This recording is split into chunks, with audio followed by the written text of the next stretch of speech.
आज की वीडियो में हम विद्युत आवेश तथा क्षेत्र के पूरे 16 महत्वपूर्ण अविकल्पीय प्रश्नों को जानने वाले हैं। तो वीडियो को शुरू करते हैं। पहला प्रश्न है, विद्युत आवेश का एसआई मात्रक है। तो विद्युत आवेश का एसआई मात्रक क्या होता है? कूलाम। तो ऑप्शन ए सही हो जाएगा, कूलाम।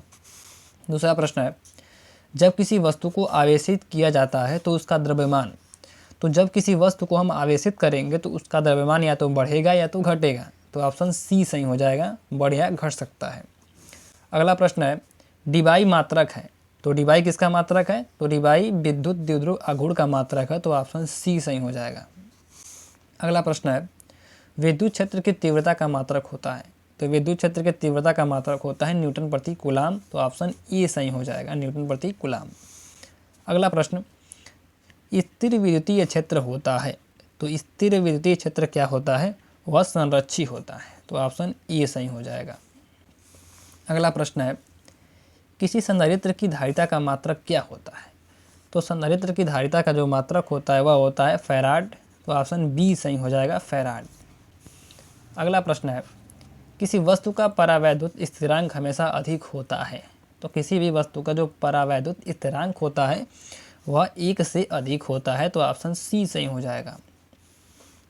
अगला प्रश्न है, चुंबकीय फ्लक्स घनत्व का मात्रक होता है। तो चुंबकीय फ्लक्स घनत्व का जो मात्रक होता है वह होता है वेबर प्रति मीटर स्क्वायर। तो ऑप्शन ए सही हो जाएगा। अगला प्रश्न है, विद्युत विभव का मात्रक वोल्ट है और यह बराबर है, मतलब वोल्ट इसमें से किसके बराबर है? जो वोल्ट है वह जूल प्रति कूलाम के बराबर है। तो ऑप्शन ए सही हो जाएगा।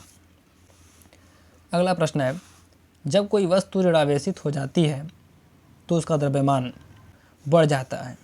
तो ऑप्शन बी सही हो जाएगा, बढ़ता है। अगला प्रश्न है, निर्वात की विद्युतशीलता एप्सिलॉन नॉट का मात्रक होता है। तो निर्वात की विद्युतशीलता का जो मात्रक होता है वह होता है कूलाम स्क्वायर प्रति न्यूटन मीटर स्क्वायर। तो ऑप्शन डी सही हो जाएगा, कूलाम स्क्वायर प्रति न्यूटन मीटर स्क्वायर। अगला प्रश्न है, वैद्युत फ्लक्स का मात्रक है। तो वैद्युत फ्लक्स का मात्रक क्या होता है? वह होता है वोल्ट मीटर। तो ऑप्शन बी सही हो जाएगा।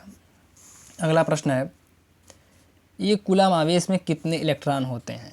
तो एक कूलाम आवेश में 6.25 × 10⁻18 इलेक्ट्रॉन होते हैं। तो ऑप्शन सी सही हो जाएगा। अगला प्रश्न है, रेखीय आवेश घनत्व का मात्रक है। तो रेखीय आवेश घनत्व का जो मात्रक होता है वह होता है कूलाम मीटर। तो ऑप्शन डी सही हो जाएगा। अगला प्रश्न है, दो वैद्युत क्षेत्र रेखाएं एक दूसरे को किस कोण पर काटती हैं?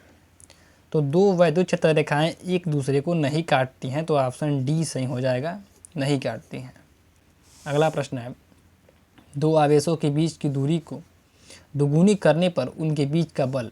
तो दो आवेशों के बीच की दूरी को दुगुनी करने पर उनके जो बीच का बल होगा वह चौथाई हो जाएगा। तो ऑप्शन डी सही हो जाएगा।